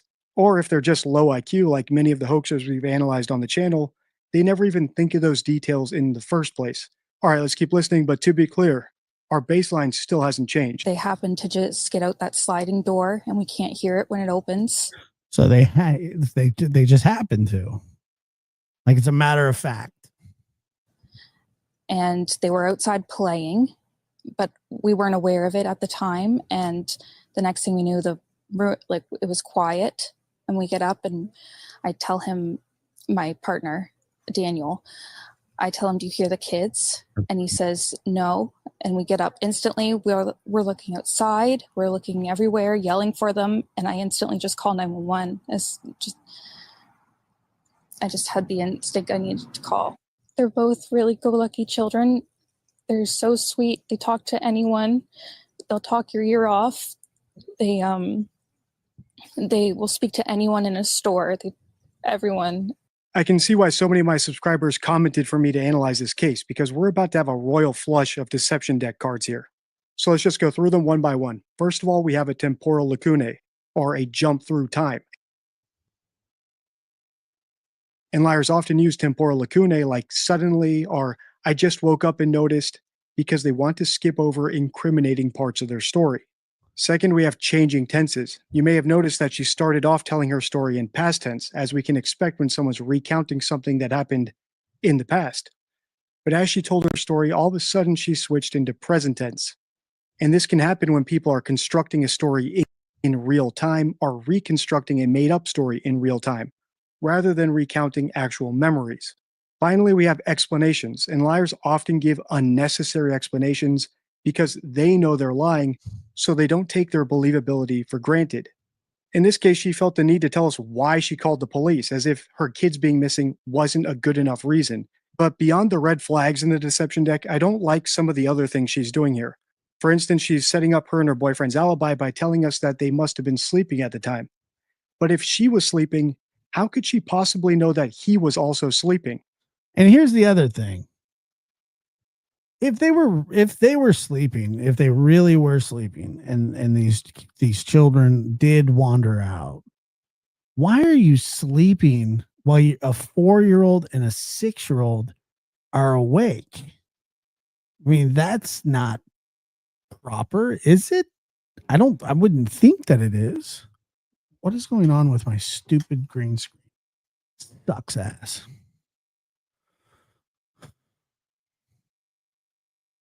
Unless, I mean, people do pass out from doing stuff. Couldn't he have been awake and done something to them while she was passed out? She never seems to consider that as an option at all. And this lack of curiosity or suspicion about a non-biologically related father in the household with their children could be explained a lot of ways, but one of those ways could be that she actually knows what happened, so she's not curious about what he may have done. Finally, I don't like how she's leaving all those little breadcrumbs to sort of suggest or imply to us that the kids must have been kidnapped or gone off with a stranger by telling us how talkative they are and all that sort of stuff. It's unnecessary and it's pretty blatant if that. I don't know. I mean, people that do drugs sometimes don't get up with their children properly. And yeah, that's what she's doing. All right, let's keep watching. They're so sweet. They talk to anyone. They'll talk your ear off. They will speak to anyone in a store. Everyone. They're just extremely sweet kids. Sheelix222 says having children is not mandatory, but when you do have them, taking care of them and paying them mind is mandatory. Appreciate the huge search effort going on right now, but we've been pushing for an Amber Alert, which hasn't been issued. Not just they're saying that somebody did this, that they could possibly be abducted, which it is a possibility that they could have been, but just which it is a possibility that they could have been. Everything's a possibility, isn't it? That's what I would think. An alert to let everyone know that they are missing. We had people text me saying that they weren't aware, someone else let them know that they were missing, and it would just be nice if everyone could be alerted. We thought maybe that we found tracks, but it's still uncertain. It's been raining and they're probably soaking wet, but with the sun today, I'm hopeful that they are feeling warm. We're all filled with pain and sorrow because we just want them found. We want them home. Everyone loves them. They are definitely verbal and they do have possible autism, but it's not extreme autism. It's just they have issues with school and they don't catch up with the other kids. I just want to remain hopeful. But there's always, in a mother's mind, you're always thinking the worst. Last night was one of the worst nights because I didn't have them in their beds. And I don't want to go through that another night without them. That's the end of the interview. So where are we at right now? Well, we have a mother making statements that sound deceptive and sound like she's trying to cover up some sort of neglect, possibly alcohol or drug use. We have a father who's a non-biological father, a stepfather, and we have two missing children who we've just learned might have autism. Unfortunately, all three are exacerbating factors in child. Yeah, I mean, it wouldn't surprise me if we come to find out that there's some drugs and alcohol involved. I hope that's not the case, but child abuse and neglect. And we've seen them in multiple cases we've analyzed on the channel. So if I'm betting right now, I'm betting that the children wandered off while the parents were getting stoned or high. Of course, that will evolve as we analyze more statements. If you want me to analyze the stepfather's interview, let me know by liking, commenting, and sharing. Until next time, stay true. Yeah. It's interesting.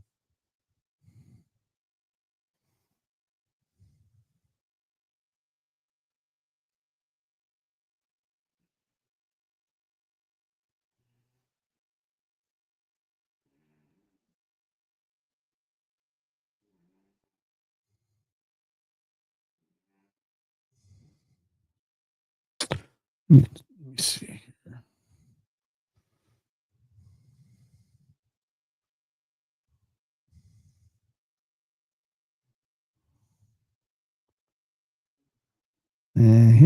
He only dropped it like 10 hours ago, so I don't want to step on his shoes, you know what I mean?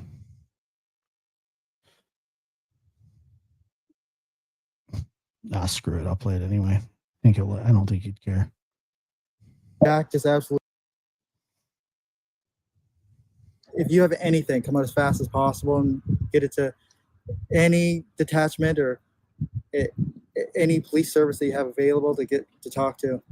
And Jack just absolutely loves bugs, dinosaurs, anything like that.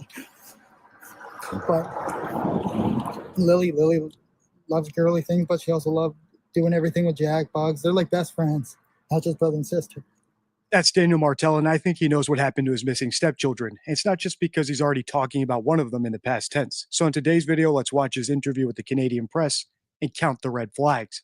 I'm Deception Detective, an attorney trained in statement analysis. This channel exposes lies and manipulation. So if that's your thing, hit subscribe. For early access, exclusives, and other...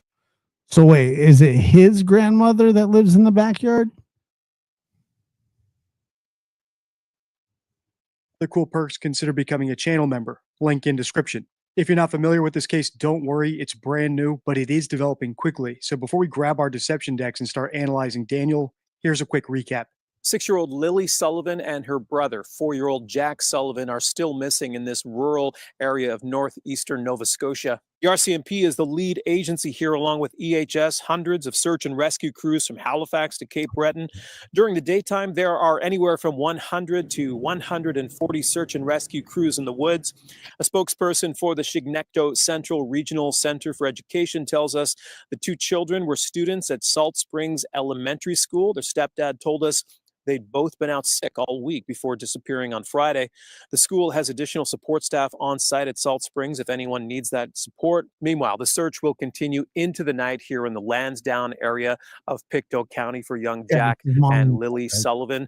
Those are the cliff notes, and as you can already see, the red flags are flying. We have 2 preschoolers reported missing from their home in rural Canada on Friday, but they haven't been to school for the entire week. We have a non-biological male, Daniel, in the house with small children, which is heavy. I'm saying it right now, dude. They've been missing. They were missing before they were reported. I mean, it just so happens that there's a party on Wednesday. They don't go to school Thursday. They aren't at school for Friday, and they're reported missing Friday. Heavily correlated with child abuse. And we have a mother who didn't exactly give me the warm and fuzzies when I analyzed her in my last video. I won't rehash my analysis of her. I'll link that video at the end. But here's a quick clip just so you can get a gist of it before we get to Daniel. And I want them home. What happened was we woke up, I heard them playing in the next room beside us, and I was drifting in and out of sleep. And they're not the type of kids that we tell them not to go outside on their own. We always make sure that we're out there with them, watching them. And they happen. Except this time. And I'm not saying that kids do not wander off. They absolutely do wander off. The problem is, after 6 full days of professional searchers looking for them, and now could they have missed them? Absolutely. Both of them, though? I mean, that's just... I mean, anything's possible, but what's probable? To just get out that sliding door, and we can't hear it when it opens. And they were outside playing, but we weren't aware of it at the time. And the next thing we knew, it was quiet. And we get up, and I tell him, my partner, Daniel, I tell him, "Do you hear the kids?" And he says, "No." And we get up instantly. We're looking outside. We're looking everywhere, yelling for them. And I instantly just call 911. I just had the instinct I needed to call. I can see why so many of my subscribers commented for me to analyze this case, because we're about to have a royal dope jacket, dude. Flush of deception deck cards here. But beyond the red flags in the deception deck, I don't like some of the other things she's doing here. For instance, she's setting up her and her boyfriend's alibi by telling us that they must have been sleeping at the time. But if she was sleeping, how could she possibly know that he was also sleeping? Couldn't he have been awake and done something to them while she was passed out? Yes. She never seems to consider that as an option at all. And this lack of curiosity or suspicion about a non-biologically related father in the household with their children could be explained a lot of ways, but one of those ways could be that she actually knows what happened. So of course he does. She's not curious about what he may have done. Obviously, there's a lot more to that video, and I'll link it at the end, as I said, so you can watch it next. But for our purposes right now, that's the important part, that she didn't suspect him, even though they were both sleeping. And as we listen to him right now, we'll consider it equally suspicious if he's not at least a little bit curious about her. All right, without further ado, let's listen. I know they took their boots. That's pink boots for Lily, blue boots for Jack with dinosaurs on them. Lily had her backpack with white, and it was white, strawberries on it. I imagine now if they're in the woods, that it'd be probably brown, but I don't see them carrying their backpack. I don't see them keeping a pull-up on for that long after it got soaked from the very first day. We only found the 2 boot tracks outside of the house. Whereabouts? Right beside the house, probably 10 feet away from the backyard. In the backyard, okay. Nothing new, other than the helicopters are still in the air, and they had dogs. They took around the dogs today, and as of last night, they had 8 more drones going on from infrared. I urge the public to come out if you have anything, come out as fast as possible and get it to any detachment or any police service that you have available to get to talk to. We've analyzed dozens of interviews of parents of missing children. And over the course of making those videos, I've recognized that innocent parents tend to do 7 things when they have the opportunity to get on TV or talk to an audience. I call it my missing child presser interview checklist, and I haven't had to update it ever since I made it almost 2 years ago. And that's because it's based on human nature, not the latest best practices in policing or, advocacy groups for parents of missing children. For instance, parents of missing children, if they're innocent, if they actually have no idea what happened to their kid, talk about their kid in the present tense. And that's because it's very hard to accept the death of a loved one unless you have proof of it. Secondly, we can expect them to be cooperative. So if the police or the media are asking them questions, they answer fully and candidly, whereas guilty parents typically choose their words more carefully, and they're usually more vague and reticent. Third, innocent parents are inconclusive about what happened if there's no evidence to suggest one scenario over another. In this case, if they actually found 2 boot tracks showing the kids walked into the woods, there's no way to say for sure that they must have been kidnapped or that an animal dragged them off or any other scenario. They should be considering all possibilities. And that brings me to the 4th item on the checklist. If all possibilities are open, a kidnapping is also open. So typically, innocent parents look into camera and beg any kidnappers or anyone who might have their kid to please return them. Similarly, if the kid is old enough to watch TV themselves or Google themselves on a computer, they might look into camera and address the kid directly as well. Jack and Lily, being 4 and 6 years old, are probably too young for that, so I wouldn't expect Daniel to do that. Finally, we can expect innocent parents of missing children to directly ask the audience watching on TV for help, because that's the only point of doing the interview, to get help, to get information out there. He seems more emotional than the mom. He does seem more emotional, but that could just be sheer guilt. I mean, I don't know. I mean, there's a million reasons that he could be more emotional. Maybe he's just more high strung, or but she's awfully calm. And I mean, what do you want me to say? What do you want me to say about it? That she's not awfully calm for her 2 kids missing at the time that she did that interview? I mean, she's calm. She's very calm. If they do anything other than that, like try to push a narrative or try to construct their own alibi, we need to be suspect about that. And finally, there's a call to action, whether it's call 911 or some special tip line number that they've set up with the FBI, or in this case, whatever the Canadian equivalent is. And based on this short clip of him, he's already doing better than the kid's biological mother. He's asked for help. He's inconclusive about what happened, even though he seems to have some reason to heavily suspect that they are in the woods. That said, he's not out of the woods yet because he hasn't addressed any potential kidnappers. And as I showed in the intro, he spoke about one of the kids in the past tense. That's coming up along with some other red flags. So let's keep listening. I urge the public to come out if you have anything, come out as fast as possible and get it to any detachment or any police service that you have The hell's a detachment? I don't get that. available to get to talk to. And Jack just absolutely loves bugs, dinosaurs, anything like that. But Lily loves girly things, but she also loves doing everything with Jack, bugs. They're like best friends, not just brother and sister. Lily loved. That's past tense about a kid who's only been missing for 4 days at the time of this interview. And this is such a reliable indicator of guilty knowledge that it's actually taught to police, and it's a card in the deception deck. My 52 favorite rules for spotting. I used to think that the past tense thing didn't really mean too much. And I'm sometimes 50-50 on it still, but not in this situation. I mean, it sounds pretty obvious. The whole well,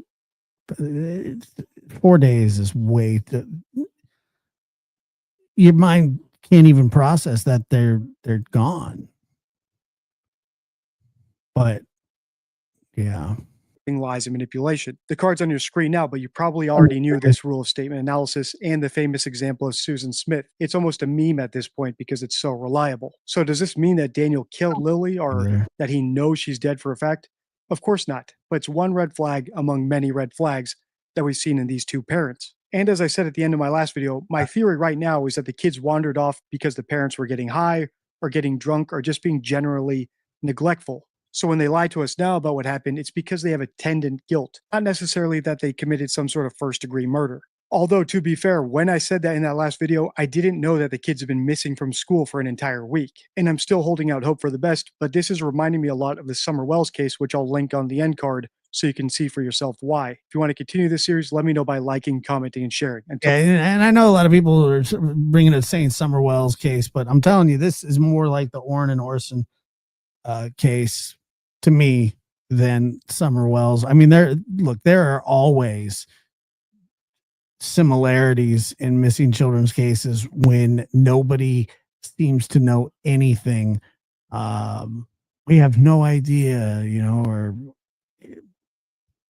nobody ever, these kinds of cases, it's like everybody has no friggin' idea what's happening. None whatsoever. Not even an inkling of anything. And I just never understand that. I don't get that. Till next time, stay true.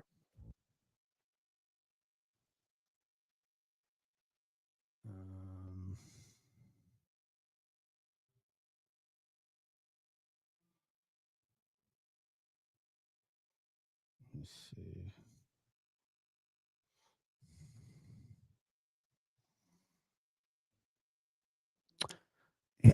I don't know, man. I think it is more similar to the Cal City boys, but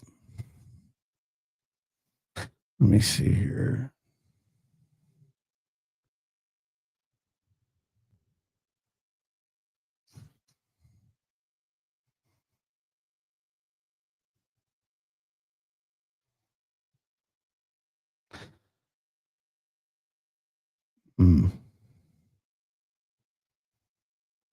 It reminds me of the West Boys, but I mean, I can see the similarities to the Summer Wells case. It's just a hodgepodge of. But I don't think that Summer Wells wandered off. We know that the West Boys didn't wander off. I don't think that Summer Wells was abducted by a stranger. And I don't believe that Sebastian Rogers was abducted by a stranger. And I would be shocked if these two children were abducted by strangers as well. And anyway, who knows? I mean, it's just I don't know. It's a strange thing. We'll pick back up on this when there's an update. Hopefully there's some good news and they are found. I don't know. The parents were asleep. How do they know what they was wearing? I don't know. I mean, it's a great question. It's not that I wouldn't say that they had anything to do with it. I don't know. I would be surprised. I'm always skeptical in these situations that people don't know more than what they're saying. And the only reason that they don't want to say it is because they're scared of getting in trouble and their life is more important than a child's for some reason. And it's not. I'm not saying that that's what's happening here. I hope that that's not, but anyway, grandma's good. She got her test results, her x-rays. She has a pretty small fracture that will heal without surgery. So I'm sure that they're working on that right now. Anyway, thank you guys so much for being here. I appreciate it. I hope that you have a good evening, and we'll keep an eye on this. Appreciate it.